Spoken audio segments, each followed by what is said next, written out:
didn't know you had that big of a southern accent. I can when I want to. That's Alan. Hey. I am Heather. And we are C'est La Vie 3. And we are talking floor plan.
Alright, here is our floor plan. We've taped it out.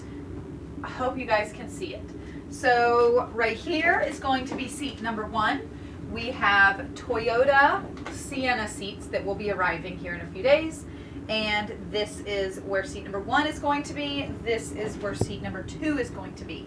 The dotted lines are where we can recline. So this dotted line is where the foot rest will extend, and then that dotted line is where the headrest will extend. So this is kind of the, what do you call it, footpath? What is it? Footprint. Yes. Okay. We will do a hanging shelf up here. Just right here. And then, we haven't figured out what we're going to put in there. Also, something light, so when it falls. Something light, so when it falls. I like your mentality, but not really. So before you go into the cabinets in the back, let's talk about the floor.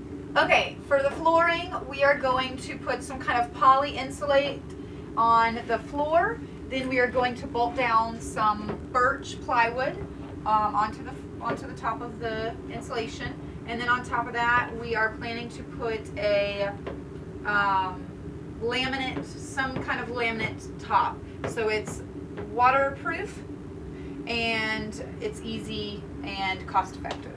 Okay, so moving on to the kitchen. We debated back and forth on whether or not to put a couch in here, and we finally decided we're not going to. So we hope we don't regret it. So on either side of me Why did you choose not to put a couch?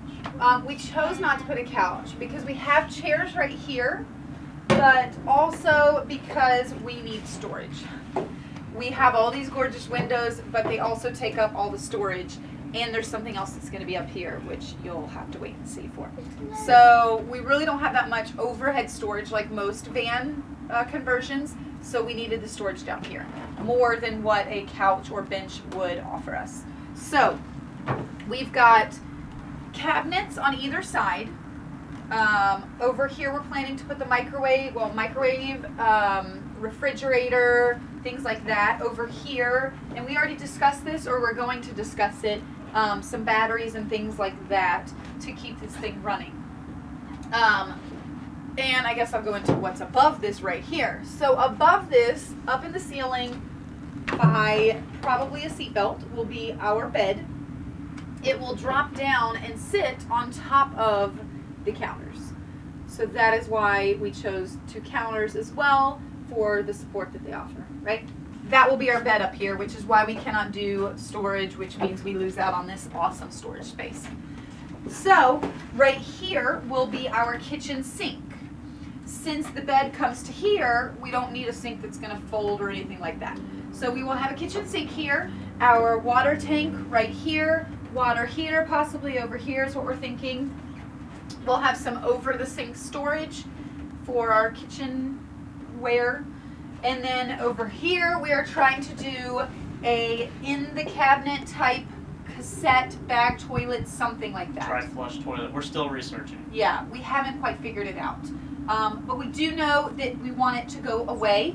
That way we can open up these windows and we don't feel like we're staring at a bathroom. So we want it to be hidden, but at the same time we want to be able to have a bathroom. So we plan to put curtains right here, some kind of room darkening, noise dampening, something right here. Partition. That way you can close it, and then here is a nice little bathroom. And then when you open them, you're back in your kitchen. So best use of space that we could figure out. Over the head cabinet space for your toiletries and everything for the bathroom, basically. And a shelf. So Heather just hit the highlights on the decoration, the floor layouts. I'm going to hit you guys up on the technical stuff. So, oops, careful. So B is going to be my helper on this one. All right, starting from the front and back, Heather already talked about the seats. Go ahead and give them a shot. What you see down below you right there is the what's called U-joint. Careful, not too loud. That is the U-joint base system for the Sienna minivan seats. That's going to be part of the attachment that goes underneath the frame. If you guys need something or you're doing a similar project, highly recommend these. They're all set up for you. All you have to do is just mount them and bolt them down to the floor and make some supports for them.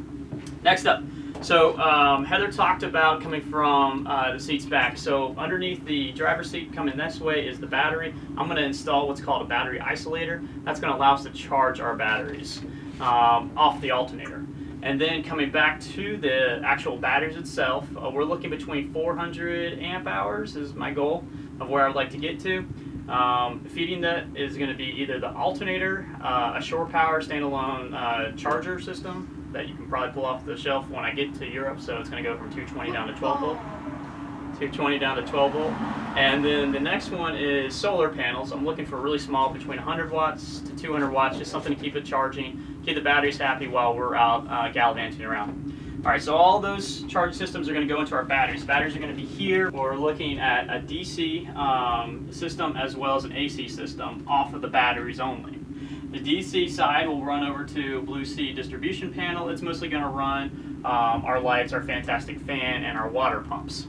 The AC side, I'm going to hardwire in to run somewhere in the neighborhood of 3 to 4 110 outlets. So one on each side of this cabinet and one on each side of this cabinet. This will be our primary cooking surface, and the big draw for us is going to be an induction and a microwave cooking. And then the refrigerator, it'll be relatively small. I was thinking about going with a DC refrigerator, but still having some hard time swallowing a $1,000 bill for a DC refrigerator right now.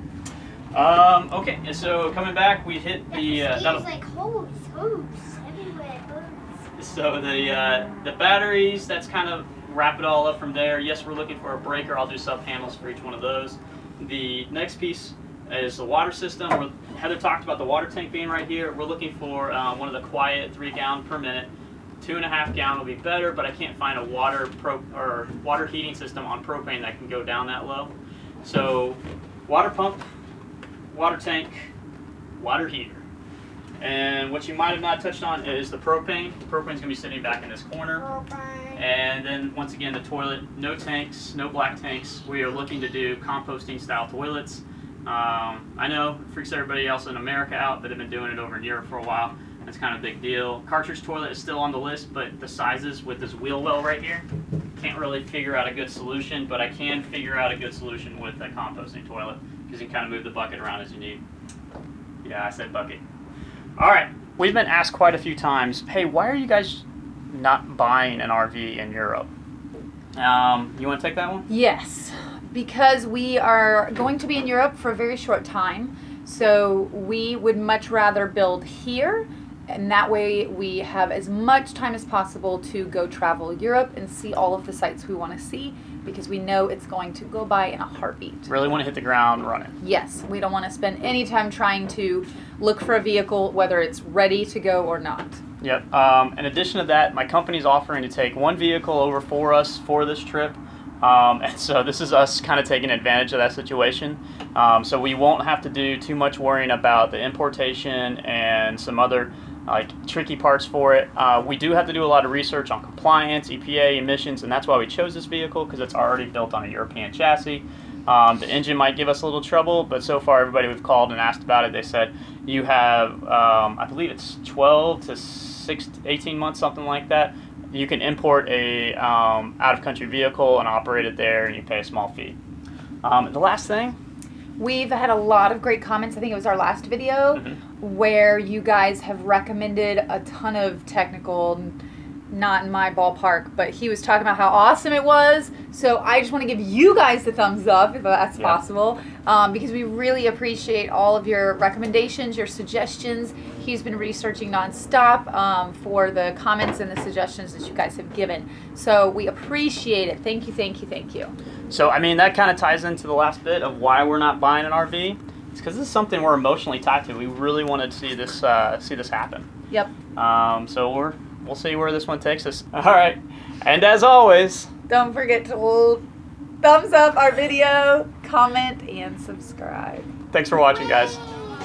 Yeah, we are. We're going. Go, go, go. Guys, follow you.